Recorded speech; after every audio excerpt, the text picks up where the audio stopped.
안녕하세요. 부산부동산 서입니다. 7월 16일 1일 브리핑 해보도록 하겠습니다. 분양권 가격이 추풍낙엽처럼 대신 해모로 센트럴 마이너스 25% 뚝, 오션 라이프 에일리네이틀 2단지 마이너스 27% 뚝. 근래 들어서 분양권 다소 고가격의 분양권들은 좀 큰 폭으로 조정을 받는 모습을 보여주고 있습니다. 자, 안전하다던 부산 마이너스로 접어들었어요. 어떤 분이 자기는 5채 가지고 있는데 나 끝까지 버틸 거다. 사실 이분은 버틸 수밖에 없어요. 팔 때마다 세금이 엄청나거든요. 그래서 뭐 이러지도 못하고 저러지도 못해요. 제가 뭐 아무리 방송을 해서 사세요, 파세요, 뭐 이런 뭐 어떤 최근의 흐름을 말씀을 드려도 사실 움직일 시장에서 움직일 수 있는 사람의 숫자는 아주 극소수에 불과하다. 근데 자금 여력이 충분하지 않은 상태에서 집을 지금 사야 되는 상황이다. 그럴 때 조금 더 신중하게, 조금 더 좋은 가격에 사실 수 있었으면 하는 바람은 있습니다. 매매 가격, 전세 가격 모두 다 조정을 받고 있는 모양새입니다. 자, 부산 매수 심리 보시면 급격하게 떨어지고 있어요. 거의 대구와 맞닿아 있어요. 매수 심리는 거의 지금 대구와 맞닿아 있습니다. 그 정도로 급격하게 심리가 위축되고 있다. 이게 부산만의 현상이냐? 아닙니다. 모든 광역시가 공통적으로 이렇게 산을 이루면서, 제 주간 브리핑 보시는 분은 아시겠지만 이렇게 산을 이루면서 모든 광역시가 다 똑같은 형태로 가고 있다. 부산이 과거처럼 또 규제 지역이 해제되면서 분위기가 확 살아날 수 있을까? 아닙니다. 금리가 우선 발목을 잡고요. 그 다음에 모든 광역시의 추세가 똑같습니다. 그래서 우리 지역을 버리고 다른 지역을 굳이, 내가 잘 모르는 지역을 굳이 갈까? 이런 느낌이 들 정도의 분위기입니다. 매도 물량, 임대 물량 보시겠습니다. 근래 들어서 매도 물량은 좀 주춤해지는 분위기예요. 매도 물량은 주춤해지는 분위기고요. 그 대신 전세 물량이 이제 상상을 못할 정도로, 6개 광역시를 비교해 봤을 때 상상을 못할 정도로 늘고 있어요. 근데 부산을 능가하는 곳이 있긴 해요. 어디냐? 엄청난 입주 물량을 앞두고 있는 인천 정도. 그 외에는 부산이 아주 매물 증가세가 가파릅니다. 월세 물량도 아주 가파릅니다. 가파르게 방향 전환한 거 보이시죠? 이때 언젠가요? 6월 초중반까지만 해도 연초 물량을 뛰어넘지 못했다, 이렇게 말씀을 드렸는데 어느샌가 연초 물량 대비 20%나 물량이 폭발적으로 증가해서 나타나고 있어요. 전체 임대 물량 말해서 뭐 하겠습니까? 이 기울기 어디에서 보기 힘든 그런 기울기입니다.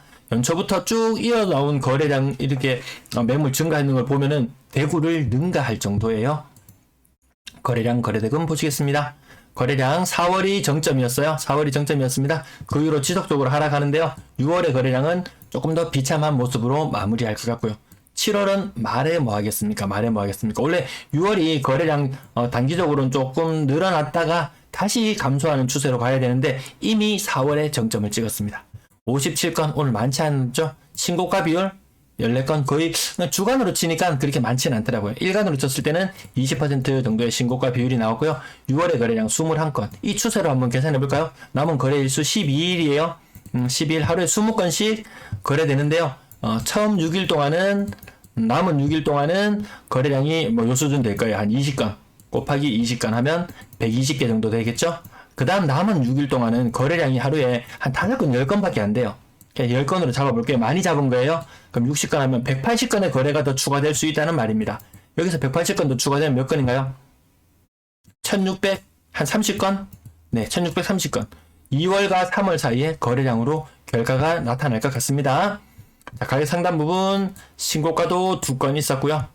한 15% 떨어졌는 것, 보합, 한 2% 정도 떨어졌는 것, 이렇게 가격 흐름만 보시면 돼요. 한 15%, 15%, 거의 한 15%, 10%, 10%, 한 10%, 이 정도로.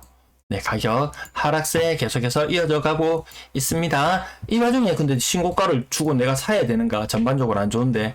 물론 이런 데서 8천만 원의 상승, 엄청난 상승, 1984, 뭐 재개발이나 재건축, 아니면 뭐 가로주택, 뭐 정비 사업을 통해서 뭐 새로 신축으로 이렇게 발돋움하는 곳, 뭐 그런 것들도 있을 수 있겠지만, 야, 선진입 별로다. 선진입 지금 시점에서 선진입 별로다. 우선 그렇게만 간단하게 말씀을 드리고요. 이렇게 한 1,000만 원씩, 2005년식이면은 뭐 재건축 재개발과 관계는 없죠. 근데 한 1,000만 원씩 상승했다. 야, 이거 이 와중에 이렇게 사야 되나 싶은데 알고 보면 거래 공백이 좀 있어가지고 그래서 신고가 현상이 나오는 경우도 있습니다. 요거 제가 대충만 살펴드리고 지나가는데요. 한번 엄밀하게 따져볼 필요는 있습니다. 뭐 매수를 고려하시는 분이시라면요. 10%, 10%, 한 15% 정도 전반적으로 계속 상승에 빠지고 있는 형세를 보여주고 있습니다. 한 20%씩 빠지는 것도 보이고요. 보합이나 아니면 10%그 이상 빠지는 것들, 가격이 이미 이제 3억대 밑으로 내려왔어요. 몇 페이지 안 보여드렸는데 고가 거래 잘 안 되고 있는 형태입니다. 15%, 이런 신고가 좀 굳이 신고가를 만들어내야 되나? 근데 전국적으로 신고가 현상은 다 있어요. 부산도 신고가 현상 주간 브리핑에서 내일 모레 월요일 날 방송은 이미 촬영을 해두고 월요일 날 대구 부동산 스터디 방송에 올려뒀는데요. 꼭 참고해 보시기 바랍니다. 즉 거기에서는 제가 6개 강역시를 다루지만 특히 대구와 부산을 더 중점적으로 다뤄드리거든요. 그러니까 자기 지역만 살고 있으면은 이 분위기를 잘 몰라요. 우리 동네 살고 있으면 제가 집 밖에 안 나가면은 옆집에 무슨 일을 하는지 동네에 무슨 일을 하는지도 알지 못하잖아요. 부동산은 이거 훨씬 더 넓은 범위까지 같이 살펴봐 주셔야 됩니다. 자, 건당 거래대금 지속적으로 하락하는 모양새, 가격대별 거래량이 다시 과거의 조정 대상 지역일 때 그때 이 싸늘한 냉기가 다시 한번 느껴지는 것 같습니다. 날은 더워지는데 부동산 시장은 왜 이렇게 추운지 모르겠어요. 3억 미만 거래 비중은 앞으로 분명히 올라갈 거예요. 왜? 고가 물건 거래는 안 되니까 그나마 3, 4억 정도의 실거래, 그 정도의 그쪽 부분에 특히 대구 지역은 3, 4억짜리 물건들이 근래 조금 거래가 비중이 높아지고 있더라고요. 6억 이상 거래는 모든 광역시가 다 힘을 못 써요. 분양권 6건 중에 신고가는 없었고요. 우두둑 떨어진다고 제가 제목을 조금 자극적으로 붙여봤는데 이렇게 고점 대비 한 2.1억 빠지는 모습, 한 0.8억 빠지는 모습, 1.7억 빠지는 모습, 나머지 한 4천만원, 0.4억, 나머지 보합 정도 선은 거래를 빼더라도 좀 한 5, 6억짜리, 과거에 한 6억, 과거에 8억 했던 게 6억대로 떨어진다? 이거 분명히 누군가는 고점에 잡아서 고통받는 사람이 분명히 있을 거예요. 근데 지금 사면 그러면 2억이나 빠졌는데 지금 사면 안정적이냐? 꼭 그렇지만 않다는 거죠. 이 부동산의 하락은 항상 우리의 예측을 뛰어넘습니다. 항상 오버슈팅이 일어납니다. 상방으로 올라갈 때도 이렇게 많이 올랐는데 더 오를까 했는데 더 올랐죠. 상방으로도 오버슈팅이 있듯이 하방으로도 오버슈팅이 있다는 것 한번 좀 염두에 볼 필요는 있을 것 같아요. 신고가 비율, 전세 신고가 비율 10% 되지 않고요. 가격 또 억 단위로 하락하는 거 동그라미만 쳐볼게요. 근래 들어서 좀 많이 문제가 되고 있더라고요. 실제로 분쟁이 많아요. 지금 10건 중에 5건 동그라미 쳤고요. 대략 동그라미 쳐볼게요. 또 요 페이지는 많이 나타나지 않네요. 근데 전반적으로 억 단위 이상은 기본으로 생각합니다. 금리 0.5% 이런 오른 거 이거 무시 못하는데 이게 끝이냐? 끝이었으면 또 안정세를 보일 수 있지만 또 8월을 또 기다려 봐야 됩니다. 미국이 혹시라도 지금 1% 이야기가 많이 나오고 있는데 1% 금리 올리게 된다면 우리도 정말 이 0.5% 올렸던 게 이게 한국은행 이 유례가 없는 금리 상승이었다고 하는데 정말 0.75% 이런 일은 없겠지만 최소한 미국이 1%를 올린다면 우리도 다음 달 0.5% 더 올릴 확률이 높아 보이니까요. 자, 억 단위로 하락하는 거 대략 동그라미 쳐볼게요. 바로 이전 페이지에서는 별로 안 보였는데 이번 페이지에서는 엄청나게 많이 보이네요.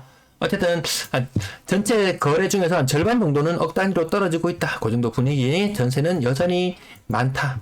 원룸이나 이런 것까지 다 포함해서 뭉뚱그리면은 월세가 더 많을 수도 있겠지만 사실 아파트만 두고 봤을 때는 전세가 확실히 많은 게 맞습니다. 거래량 줄어들어요. 임대차 3법 뭐시기 해도 거래량 줄어들고 3억 미만 거래 비중 72%. 그거 계속 떨어지네? 3억 미만 계속 떨어지네? 요렇게 해석해 볼 수도 있고요. 다른 광역시들이 요렇게 올라가는 모양. 비율은 비슷해요. 70%대로 비율은 비슷합니다. 4억 이상 거래량 고가의 전세 부담스러워서 못 들어가겠어요 해서 10% 이하까지도 떨어지는 모양새 보이고 있고요. 평균 전세 가격 주석에서 빠지고 있어요. 지금 빠지고 있습니다. 곧 있으면 2020년의 전세 가격과 맞닥뜨리게 됩니다. 월세 거래량 보통 정도 수준의 거래량 보여주고 있고요. 평균 월세 가격 계속 말씀을 드리는데요. 높다 하지만 이게 계속 높아질 수는 없어요. 어느 정도 선에서 유지가 되고 있는데 이 정도 선이 광역시 제2의 도시라고 하는데 평균 월세 가격 저 정도는 해야죠. 네, 5,500만 원에 대략 한 60만 원 정도 수준의 월세를 부담하고 있다. 임대 거래량 줄어들고 있어요. 지금 추세가 임대가 줄어든다. 근데 이건 완전 줄어들진 않죠. 사람들이 항상 어느 정도 계속 이주를 하기 때문에.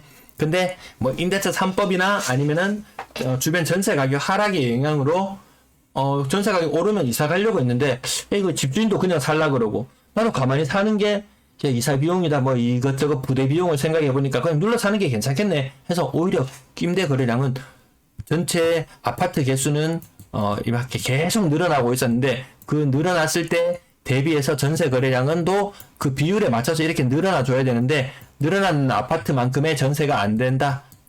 요런 현상. 실질적으로 전세 거래가 많이 감소하고 있다고 그렇게 느낄 거예요. 집 보러 오는 사람도 잘 없다고 느낄 거예요. 구독, 좋아요 부탁드리겠습니다. 시청 감사합니다. 즐거운 주말 되세요.